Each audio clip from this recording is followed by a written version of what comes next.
This lecture is presented through the platform of our channel Pharmacology Notes, and the topic is delivered by registered pharmacist Humaira Shaheen, the gold medalist. Today's topic is adrenergic receptor antagonist. Adrenergic receptor antagonists are all those agents or drugs which bind with adrenergic receptors but do not trigger the receptor-mediated intracellular responses. Means these are the drugs which will block the sympathetic nervous system. So these are termed as sympatholytics. Sympatholytics can work by two mechanisms: either decrease the release of neurotransmitters or block the receptors. In the last video, we have discussed about the blockage of release of neurotransmitter. Today, we will discuss how sympatholytics can block the receptors. So these are termed as these drugs which can block the receptors adrenergic receptor antagonist. If we can break this whole sentence into adrenergic receptors and antagonists separately. So adrenergic receptors are those on which adrenergic neurotransmitter works. There are the two types of adrenergic receptors, that is alpha receptor and beta receptor. Alpha receptor is further categorized as alpha 1 and alpha 2 receptors, while beta receptor is categorized as beta 1, beta 2 and beta 3 receptors. As I said, adrenergic receptors are all those receptors on which adrenergic neurotransmitter work. So adrenergic neurotransmitter is like epinephrine, norepinephrine or dopamine. So we have discussed adrenergic receptors. Now have a look of antagonist. Antagonist means opposite to agonist. If we remove this, then agonist, opposite to agonist. So what is agonist? Let's study first what is agonist, then we can understand what is the opposition of that agonist. So agonist, have a look of this picture. This is the drug or any of the substance which binds with the receptor. When any of the substance binds with the receptors and it produces intracellular responses, then it is termed as agonist. And binding of the drug or substance with the receptor is termed as affinity. Means the ability of any substance to bind with the receptor is termed as affinity. While the property to produce intracellular changes to mediate the responses is termed as efficacy. So we can define agonist as any of the drug which binds with the receptors and produces intracellular responses. Or in other words, we can say receptor which has affinity and efficacy. A substance which has affinity and efficacy is termed as agonist. So any of the drug which has affinity and 100% efficacy for the receptor is termed as agonist. Now, antagonist was opposite to that. So antagonist is opposite to agonist.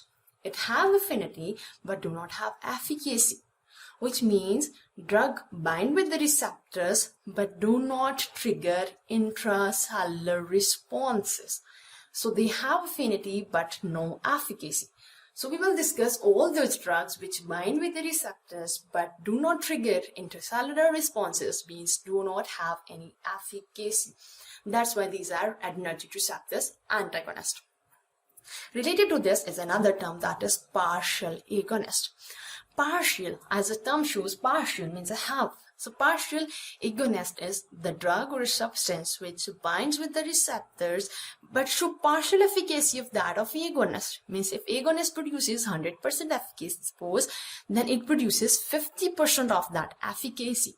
So any of the drug or a substance which binds with the receptors and have affinity but shows the efficacy of 50% of agonist, then termed as partial agonist. See, it triggers complete action or more responses and it have half responses than this agonist. Then another term, that is mixed antagonist or agonist. As the name indicates, it sometimes works as an agonist and at some places work as an antagonist. So agonists, you can have a look that at some receptors, they have binding, means affinity, and efficacy both, but in other receptors, they do not have affinity or efficacy, or have affinity but do not have efficacy. So these are termed as mixed antagonist or agonist. So antagonist was having affinity but no efficacy. So we will study adrenergic receptors antagonist. So for adrenergic receptor antagonist, we will come to the drugs which blocks adrenergic receptors. These are alpha receptor blockers and beta receptor blockers. Drugs that blocks the adrenergic receptors are all those which itself bind with the receptors but do not trigger the receptor-mediated intracellular responses and will not allow norepinephrine or epinephrine to act on that receptor. So alpha receptors are alpha-1 and alpha-2. But some drugs act only on alpha-1 and some drugs act on alpha-1 and alpha-2 both. And then drugs which act on alpha-1 and alpha-2 receptors are phenoxybenzamine and phenethylamine. While in the case of alpha-1 receptor only, that is prazosin, trazodone. Let's have a look of beta receptor blockers. Beta receptor blockers are categorized as beta-1 blocker, beta-1 and beta-2 blockers, and beta-2 blockers. Beta-1 blockers includes atenolol and metoprolol, while beta-1 and beta-2 blockers propranolol. In case of beta-2 receptor blockers, it's not used clinically, so we will not discuss it in the lecture. So let's study the first drug which acts on alpha-1 and alpha-2 receptors both, that is phenoxybenzamine. Phenoxybenzamine is a non-competitive, irreversible blocker. It means it does not dissociate when binds with the receptor if any competitor brought near. Means when phenoxybenzamine has bind to the receptors and we brought any competitor, it will never dissociate from the receptor because it is an irreversible binding. The bond by which phenoxybenzamine bind with the adrenergic receptor is covalent bond, that is a strong bond, and that binding is irreversible. Phenoxybenzamine remain binded with the receptor until and unless the receptor get degraded. So it means receptor not always remains at a place, they get degraded, then new receptors are exposed on the surface. So there is alpha-1 receptor.